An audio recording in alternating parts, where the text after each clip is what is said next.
Well, I think it would be presumptuous for me as a journalist to judge my other colleagues. Each writer, each journalist, each columnist has his own style, determined by, the style of deployment of language, the tone, the taste, and also the kind of subjects that they focus on.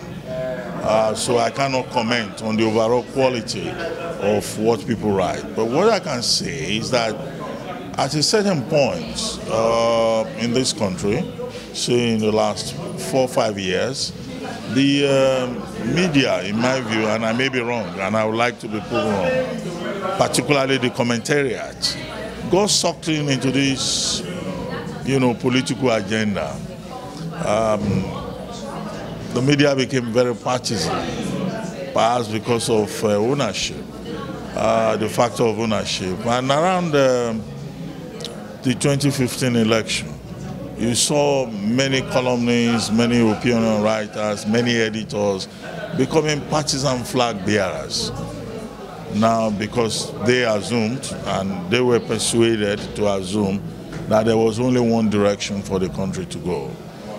Less than 2 years later, many members of the commentariat, that is the pundits, became disappointed. And I think that the process of self-reversal, of self-audit, of self-abnegation, if you like that, has been very slow. But I think that in the last, few months, as we move towards the 2019 general elections, you can see that the tone of opinion writing has been changing. And this is in sync with the general climate of opinion in the country. Persons who had written, who had said President Buhari is a messiah, President Jonathan should just go by any means possible. Persons who wrote very harsh, comments at that time. They've been turning around and they have been saying, there's some value, great value to President Jonathan and what he did, and that those who promised to take us to paradise have misled us. And the kind of interrogation that should have occurred much earlier, you are beginning to see signs of it. And that was why I was cautious in telling you that it would be wrong to just do a general commendation. And I think this happens because pundits create an intellectual space, environment for other people to follow. They influence opinion, they set the agenda.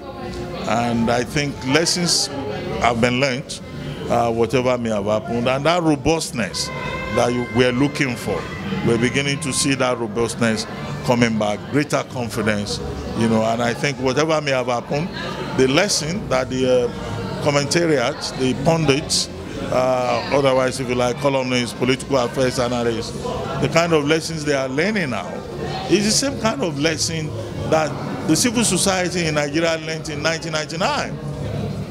With the return to civilian rule, there was so much euphoria, and all of us for about 1.5 years, 2 years, we were just happy that we had succeeded, in arguing the military out of office and encouraging the return of power to the people. But somewhere down the line, there was a reawakening. So I see that reawakening now. I see greater sharpness. I see more columnists becoming more, determined in insisting on the truth within the context of a post-truth reality, not just in Nigeria, but globally. There is no justification whatsoever. Extrajudicial killing remains condemnable. The Constitution of Nigeria spells out circumstances, under which any man can be brought to sanction. The appropriate thing for the military or the police to do will have been to arrest those persons and take them to court. But the military continues to insist that they are not trained to do crowd control. And the spokesperson of the military came forward and said soldiers don't use rubber bullets. If you call out soldiers, then you must expect, dead bodies.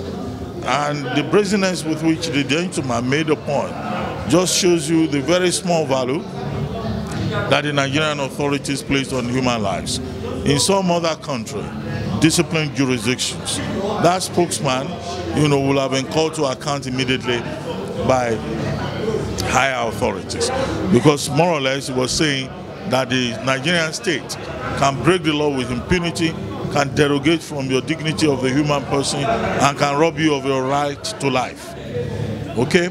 In this particular case, the evidence points to a disproportionate reaction to the Shiites. And the Shiites themselves have said, look, you know, they conducted themselves, they were just having a protest. But the military insists that they threw stones.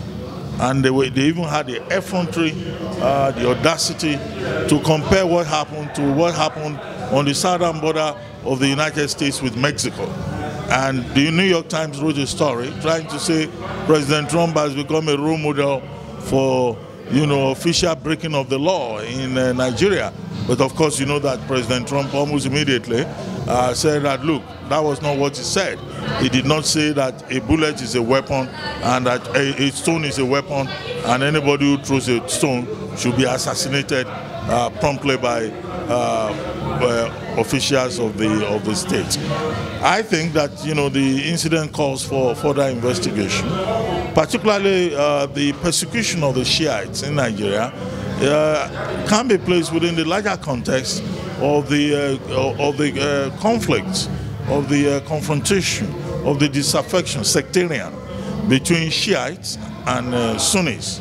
Sunnis constitute about 85% of the population of the Muslims worldwide, but the Shiites constitute, you know, just about 15%.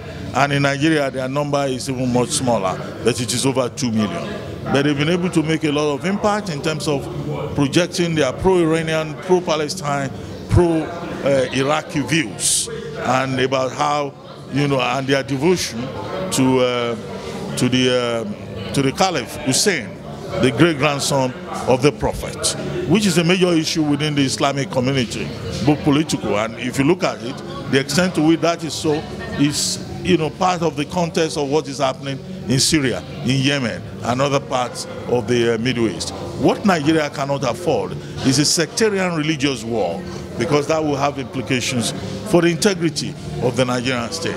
And the way the Nigerian state has been going out of its way, you know, to harass and persecute the Shiites, I think again draws attention to the violation of the relevant portions of the Constitution dealing with the freedom of thought and religion and the freedom of association. Ahead of the 2019 election, the major responsibility of government is to ensure that those elections are conducted in a very secure environment and to ensure that the elections are free, credible, and fair, and that nothing is done, either in terms of the management of security or in the processes of the Electoral Commission, INEC, to jeopardize that election.